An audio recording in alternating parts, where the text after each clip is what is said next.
Sorry. So you didn't think it was important for your attorney to know that you may test positive for drugs, even after I said you're going to do a UA today. You would have thought you would have. Is calling 2023 CR 2080B, State of Texas versus Alejo Aguirre. Can I have parties announced for the record for the state? Daniel Escobar for the state of Texas. Defense. Jesse Sepulveda for Alejo Aguirre. All right. And are you Mr. Aguirre? Yes, Your Honor. Counsel, have you received all the discovery that you reviewed with your client? Yes, Your Honor.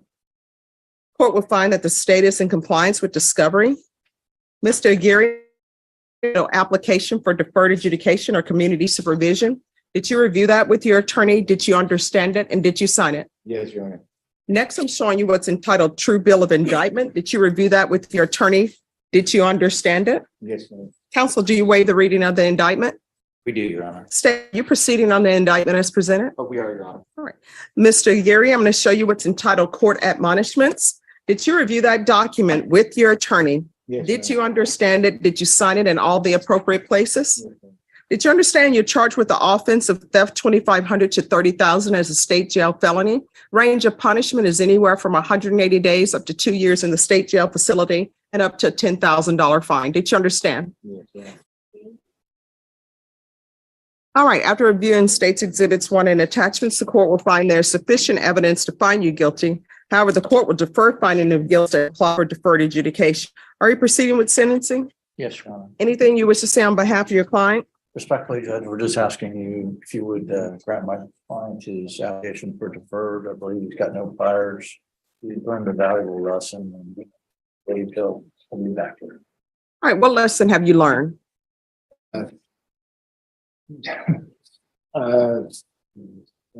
Make sure it's that I make sure it changes before I attended to help anybody else. Make sure I know all of the everything's all the ongoing that are happening.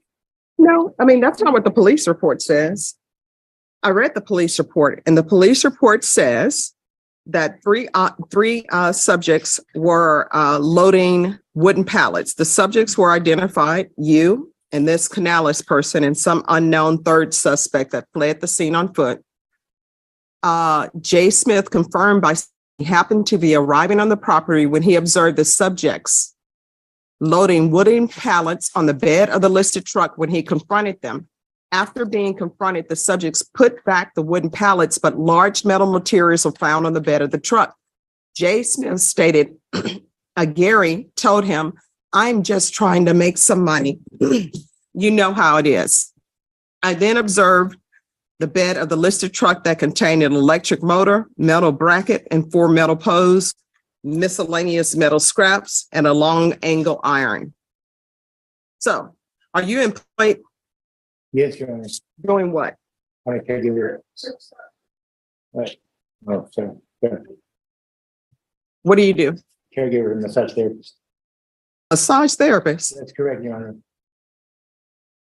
So how do you go from massage therapist? Your Honor, COVID, so everything kind of came to a halt.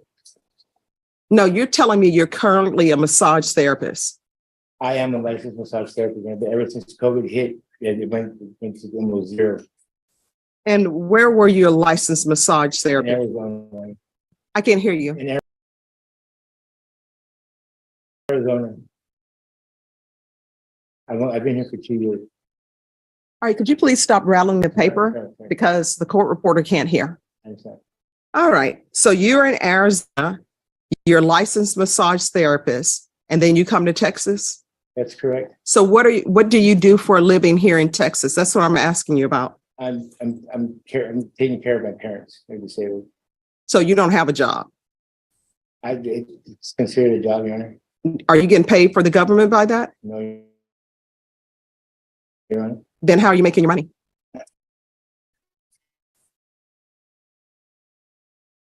My parents, they pay me. All right, that's going to stop. You get it. Will you please stop rattling it? Counsel, would you take the paper for him? I'm sure he may be a little bit nervous. No, I'm not nervous. I'm just. Well, stop rattling the paper then. So you're getting a job. How old are you? 45. Yes, you're not going to be living off your parents. You're getting a job. I'm not living off of my parents. Here. Are they paying you? It's very little, Your Honor, but I'm not living off of my parents, Your Honor. Where are you staying? Who do you live with? I have a roommate. So how are you paying for where you live? Scrapping, doing side jobs, landscaping. Mhm. You're getting a real job. I'm not going to allow you to take money from your parents. That's Oh. not going to happen. You're 45 years old. If you're helping out guess what? If you're helping out your parents, then you don't take money from them. I'm not, okay. You just told me you received, did I not hear that right? Didn't he just did he say he received money from his parents for taking care of them? It's a very small amount, Your Honor. All right, so you're not getting money from your parents anymore. I don't know. You're 45 years old. You need to support yourself. If you're helping, no, what's ridiculous is that you're 45 years old. You say that you're helping your parents, and actually your parents are paying you to take care of them. They shouldn't be giving you money. If you are helping your parents, you shouldn't be accepting money for them. Your Honor, you asked me a question and you caught me off guard, so that was the answer that I gave you, Your Honor. What, is it not true? But no, because I feel like you're belittling. No, is it not true? Is it not true that you're accepting money for them? No, it's not. So you don't accept any money from your parents? Your Honor, what it is, I mean, literally less than $50. I mean, literally. I gave you that answer, but I wasn't expecting to be asked that question, Your Honor. Okay, but you're belittling me in front of this court. That you don't know me. I know that you're 45 years old and that Correct, you Your Honor. say you're taking care of your parents. Correct. I know that you just pled to a theft case, so you were stealing. I know that you are getting money from your parents. You're going to get a job. Nice. So I have in a this job. court, Okay, yes, Your Honor. you're not doing scrap meddling. Yes, You're getting a job with a paycheck. Do you understand? Yes, Your Honor.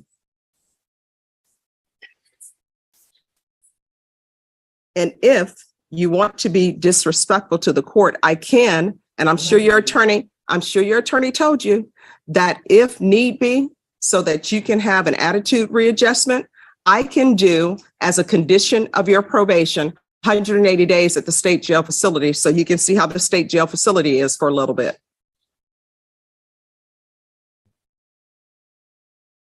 I don't know why people don't want to get jobs. That's how you support yourself. You're 45 years old. You're not a teenager. I have teenagers who come to court and they don't have jobs, and I require that they get jobs. So you're going to get a full-time job. So it's a $500 fine, probated, 2 years deferred adjudication, proof of employment within 15 days, and it's going to be full-time employment. So that means 40 hours a week. If you need to get 2 part-time jobs to make 40 hours, then you get 2 part-time jobs. There's to be no employment as a home health care provider or with minors. Do you have any children? Do you have any children? Your Honor, I have one child. What are their ages? He's 22. All right, 120 hours of community service restitution, CATS 1 and 2. And CATS 1 and 2, my understanding, that's a program to tell people not to steal. Take in consideration JN number 2112854. I'm going to want a drug test today. If it's positive, is it going to be negative? No, Your Honor. All right, if it's positive, I'm going to want intensive outpatient treatment with probation and a TAP evaluation.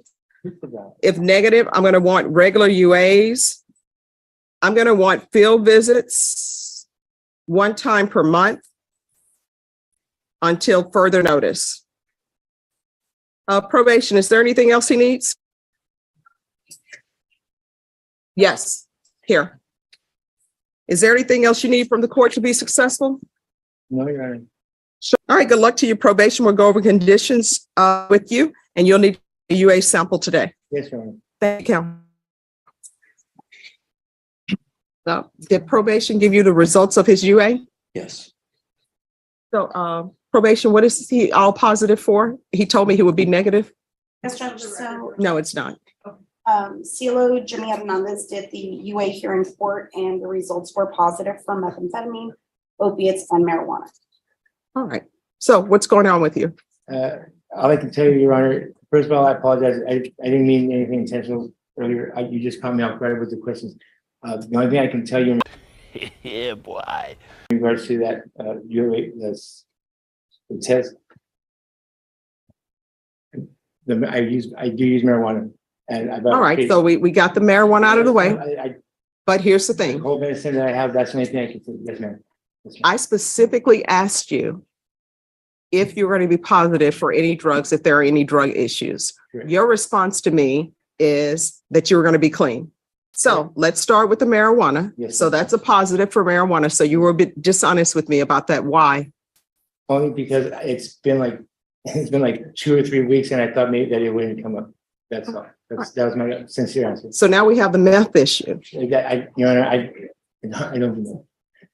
I don't do it. I've never, if you look at my whatever history, I've never had any drug charges. I've never had any theft charges. I've never been convicted of anything. I've never been on probation.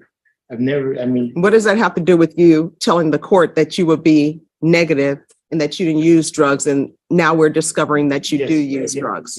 Yes, ma'am.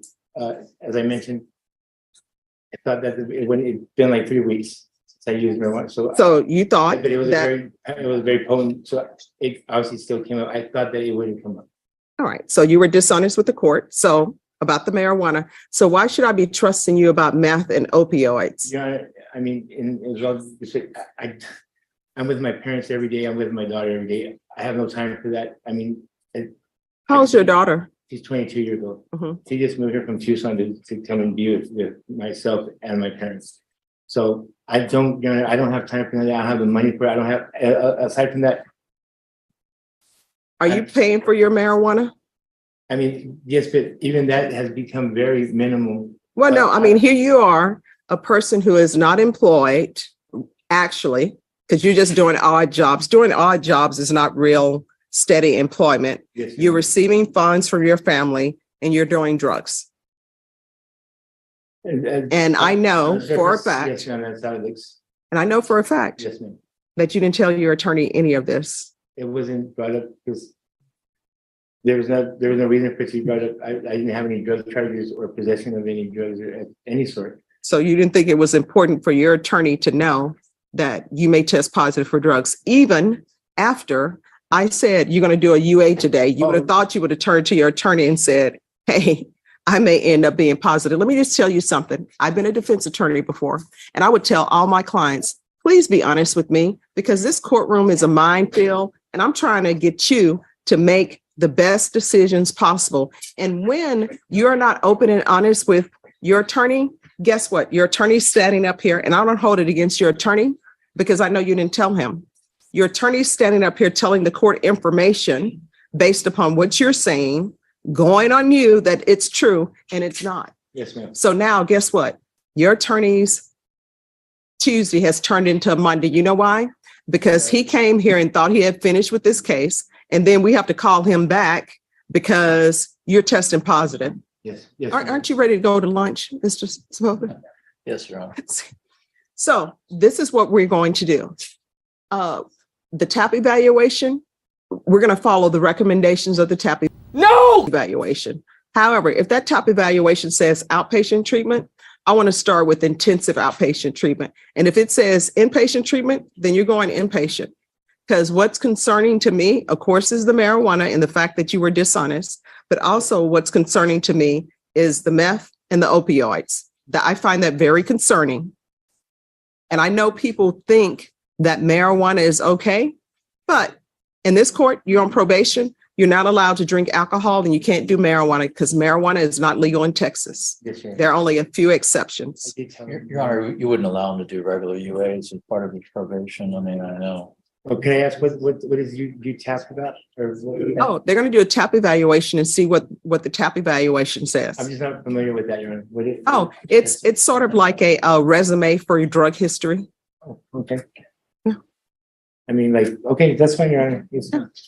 All right. And when people are dishonest to me about their drug use, that basically tells me where they are as far as their sobriety is concerned. That's the reason why I asked that question, so that I can figure out where you are as far as your sobriety is concerned. And I will tell you, I've only had probably approximately 2 to 3 people who were 100% honest with me with their drug use. Yeah. And guess what ended up happening to those people? Thank you for your honesty. We're going to start with some intensive outpatient treatment. And if you need anything else, come back to court. Because the whole reason for you being on probation is I'm hoping that everyone who's placed on probation is successful. You understand? Yes, sir. All right. Thank you, Mr. Sepulveda, for running over here. Thank You you. ran over here quicker than Texas Longhorns running back. I'm gonna see that. All right. We're going to see what happens with LSU this year. Judge, is there anything that you want in regards to UAs until? Yes. this is tapped? I want him to be tested for levels. And if those levels increase, then I'm going to want a supplement filed for the court to review, and then a motion to revoke may be filed. You understand? So when you leave this court today, you had better not do any marijuana or any of that, you know? Yes, sir. All right. And make sure he's tested at least once a week, and give him the job rehab so we can make sure that he's employed and has a job. All right. Be honest next time. Actually, I did. Okay, yes, sir. Yeah, all right. Thanks. The last one about the job. Make sure that he is given workforce or something so he can get employed. I have some emails that we've gotten recently, so I'll print them out for him and give that to him. All right. Thank you. You're going to feel so much better when you have a stable job. Okay. Yes, sir. All right. Thank you. In the state of Texas, a theft case unfolded in judge's courtroom, one that quickly turned from sentencing to a lesson on honesty, responsibility, and the reality of probation. The defendant, convicted of stealing metal materials valued between $2,500 and $30,000, stood before the court hoping for leniency. His attorney requested deferred adjudication, arguing that he'd learned his lesson, but the judge wanted answers. At 45 years old, the man claimed to be caring for his disabled parents and doing odd jobs like scrapping and landscaping. Yet, his story shifted under questioning, revealing that he accepted money from his parents despite calling it helping them. That alone raised concerns, but the bigger problem came when the court-ordered drug test results arrived. The man had assured the court he would test clean. Instead, the test came back positive for marijuana, methamphetamine, and opioids. His explanation? He thought marijuana wouldn't show up after a few weeks, and he denied using meth or opioids entirely. The judge, however, wasn't convinced. In a firm tone, the judge made it clear. Probation comes with rules: no drugs, no dishonesty, and no living without steady work. She ordered full-time employment within 15 days, a $500 fine, 120 hours of community service, drug evaluations, weekly testing, and zero tolerance for further violations. The lesson here is simple. Probation isn't a free pass. It's a second chance that demands honesty, responsibility, and a commitment to change. If you want the court's trust, you must earn it through actions, not excuses. This is the bench order.